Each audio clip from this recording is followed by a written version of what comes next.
Life is so complicated that we sometimes fear not being able to find the right direction.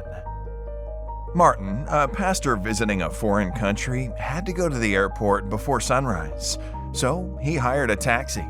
Now, the driver was not using any GPS system to guide him, but he seemed quite confident about the direction to the airport. And then he started driving around in the city looking for the right exit. The pastor, looking at his watch, realized that check-in was now open.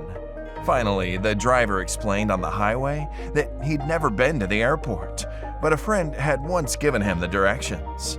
He was regularly craning his neck to look for road signs. The driver was hesitant, and this made the pastor nervous and worried.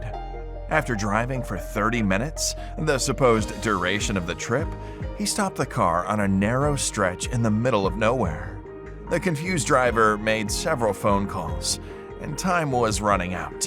Check-in was now closed, and the pastor was stuck with a driver who still did not know the direction to the airport. That doesn't have to be so for our life's journey. Humanity was created with a manual to journey through the maze of life. In the beginning, the Lord provided clear instructions to our first parents. He said, "You are free to eat from any tree in the garden, but you must not eat from the tree of the knowledge of good and evil, for when you eat from it, you will certainly die." By just following God's guidance, they would have been free from worry. Through His Word and the Holy Spirit, the Divine Provider instructs us about managing our relationships and our God-given resources.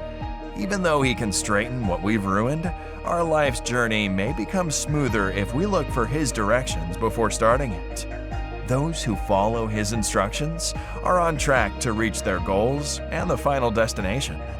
As you worship God with your tithe and promise, invite Him to lead you in your life decisions and the management of your resources. May we put our desires last and God first.